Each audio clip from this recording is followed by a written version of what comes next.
that more and more people and businesses want to buy ethical electronics. We've actually just recently announced our newest device, which is the Fairphone 4. This is a picture of the Fairphone 4, which its official name is the Fairphone 4 5G. And the main USPs is that it's an e-waste neutral device. So for every device that we sell, we have a commitment to take one device back, either to recycle or to refurbish it and have it reused. So for example, if we were to sell 100,000 Fairphone 4s this year, our promise would be to take back 100,000 devices, either to recycle or have them refurbished and reused. The device has a 5-year warranty, so any issues with the device, end users have the possibility of having it fixed within 5 years. We have fair materials, which I will talk about in more detail in the next slide. It's a modular design, which I will also talk about in the fair slide, in one of the next slides. And also we strive for fair conditions. So for example, €1.80 for every device we sell goes back to our production facility to increase the wage of the workers that are on our production line. And it's also 5G. And you might say, well, why are you talking about an ethical product when 5G has some elements or there is some controversy around the sustainability of 5G? So from Fairphone's perspective, and as I said at the very beginning of when I started talking, is that the most sustainable phone you have is the one you're currently using. So for us, there's no encouragement that if someone's phone still works, they should be buying a Fairphone. You should be using your phone for as long as possible. However, we are aware, and it's part of our business model, that eventually consumers will need or will want to buy a new device. And for us in the 21st century, we see the industry going in a direction of using 5G. And that is why the Fairphone 4 is a 5G device. I mentioned that I was going to talk a bit more about focused materials and responsible materials. So this is actually a picture of the Fairphone 3, but it's the same principle for Fairphone 4. But actually, the Fairphone 4, we have 14 focused materials. So the Fairphone 4 sources recycled copper, rare earth, plastics, nickel, magnesium, indium, zinc, and aluminium. And we have improved mining initiatives for cobalt, gold, lithium, tin, tungsten, silver. What do I mean by improved mining initiatives? So it could be the fact that we use fair trade gold. It could be that we source conflict-free tin and tungsten, or it could be that we've created initiatives where the fair trade logo doesn't exist. So for example, we initiated what was called the Fair Cobalt Alliance to create an upscale mining, cobalt artisanal mining in Congo for what we want to be a sort of certified fair trade cobalt initiative. And that's what we call the Fair Cobalt Alliance. I mentioned that the device is modular. So that means that you can open it up and you can take it apart. It also means that we sell spare parts. So just like you can buy accessories at Fairphone, you can buy spare parts. And the reason for that is that we want people, as I mentioned, we want people to use their device for as long as possible. If people are using their device for as long as possible, we're producing less devices, therefore using less minerals and using less energy. And for us, that's very much our environmental piece. Devices should be made to be repaired. If you can repair it, you can keep it for longer. And again, this is back to our Fairphone 3, but we actually did a life cycle assessment of the Fairphone 3, and the Fairphone 4 is pending and it's coming. But actually, I hope you can see, but there's percentages here of each spare part or each part of the device. And you can see the main or the core module, the CO2 impact of the core module is about, well, is 71.6%. So the objective is to ensure that this core module that is got the highest impact of CO2 is used for as long as possible. Now, one of the most common reasons why people buy a new device or change their device is because the battery performance starts to deteriorate. So you can see here, the impact of buying a new battery is 4.8%. So instead of someone buying a completely new device and having 100% CO2 impact, they can buy a new battery and their impact is reduced to 4.8%.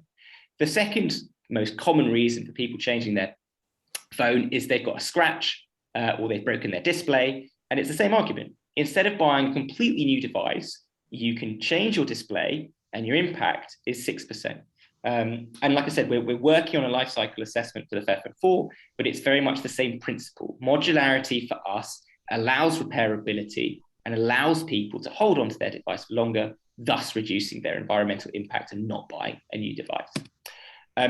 It was, I think it's Rich also showed during his presentation, I think it's very, very easy to make sustainable claims, but they also need to be backed up. And so Fairphone is a certified B Corp, which means we are a for-profit organization, but we have a social and environmental impact, which is certified by the B Corp certification. We also have a platinum EcoVadis rating, which is a CSR rating for organizations. And actually, we are in the 1% of the industry because we have a platinum certification.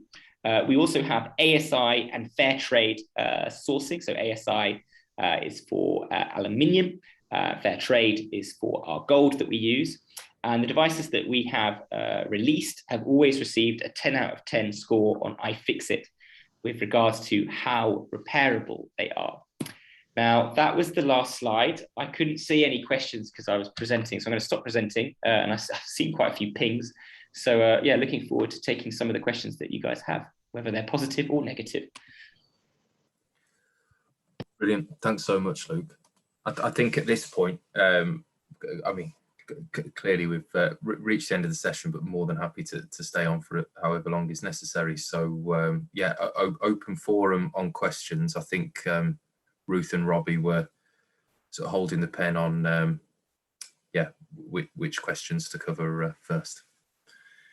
So if you look in the Q&A, Rich, there's some that have been upvoted to the top. And then Luke, for you, there's a couple near the bottom about Fairphone. So I don't know. Brilliant. Okay, let's have a look. Brilliant. Yeah, so I can see a question from Martin in terms of the install of fibre. So look, there are some exceptions, but largely once you've been connected to fibre infrastructure, clearly you'll be tied into your existing agreement, and there'll be penalties for leaving that. But once your house is connected to fibre, on conclusion of that contract or before, if you really wanted to, you'd be able to switch providers. So the move to fibre is a national deadline, so it's got to be delivered by 2025. But in theory, bar some anomalies, once you're connected, and you should be free to choose. So yes, clearly we'd encourage anyone that does have fibre available, or even if you don't know, if you visit our website, you can do a speed check.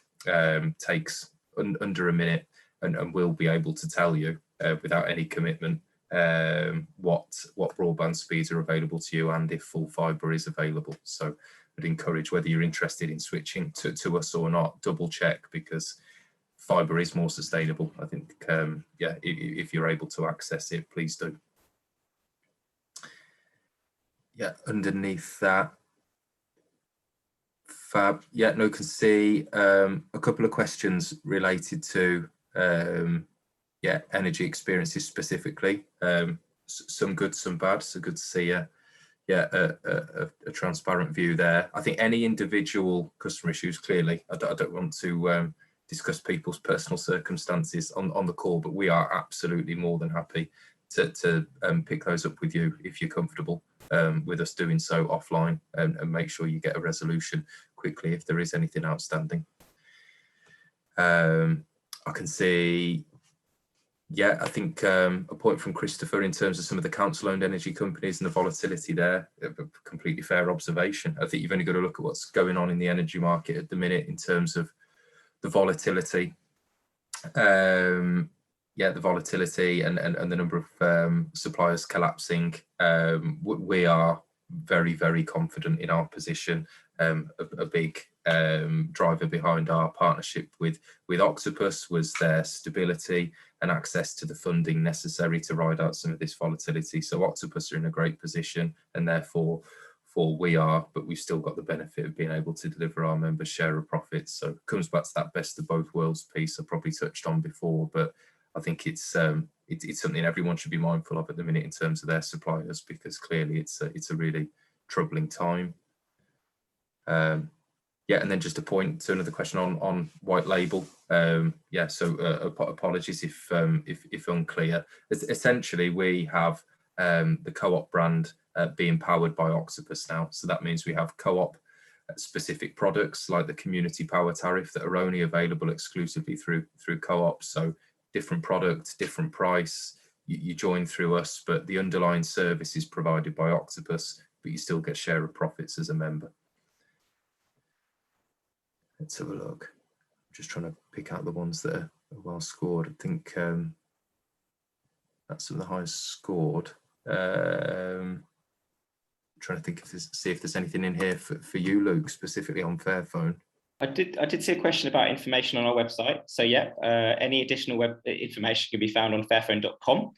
But I actually also recommend our YouTube channel. We've recently put quite a lot of effort into making our message more digestible and educational. So if you type in Fairphone on the YouTube search bar, Fairphone has its own channel, and there's quite a lot of videos that we've recently uploaded onto there that tells more of our story. So I recommend that as well. Fantastic. Yeah, I can see another question here around sort of any existing customers. Will they be offered a climate positive alternative when they're due to renew? Absolutely. On broadband, we're only offering climate positive broadband to existing customers when their current deals end. I think we made a decision earlier this year that move was absolute, and it's all we'd offer moving forward. Let's see if anything else comes in now. Apologies if I'm not tracking the questions as accurately as possible, but hopefully goes without saying that we will come back on everyone individually. I can see questions just landed on solar and whether that's something that we're exploring. So we are really keen, and it's a core part of our ambition for next year to enable people to generate their own energy.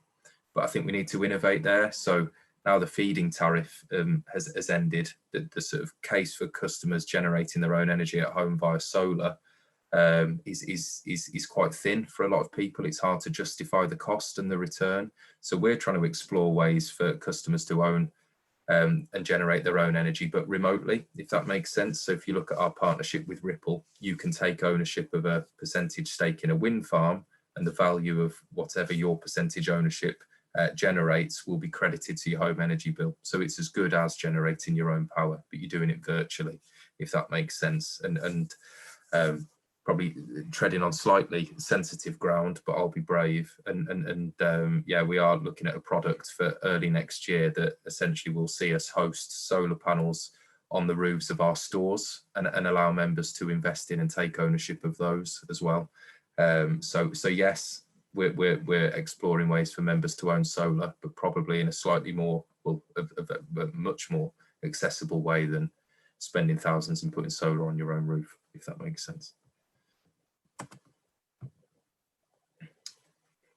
Let's have a look.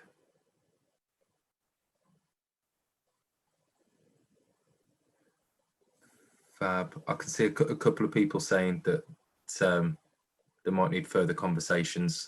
More than happy with Ruth and Robbie's blessing to reach out to anyone that does want a conversation on any of the topics or products that you've seen discussed today, so we can chat through them in more detail. We're clearly more than happy to do that. I don't mind pausing at this stage and see if there's anything sort of specifically, yeah, anyone wants to cover. I guess if you, I think everyone who registered will have their email. So if they, yeah, you could probably answer the questions directly.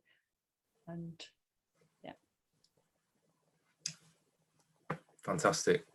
Well, thanks to everyone for their time, and to Luke, Dennis, Amelia, and Robbie and Ruth for facilitating as well. So yeah, we can't stress enough that we're more than happy to take conversations offline, and if anyone's got further questions, yeah, we'd love to get into it. Why we were here this afternoon. So thank you. Okay.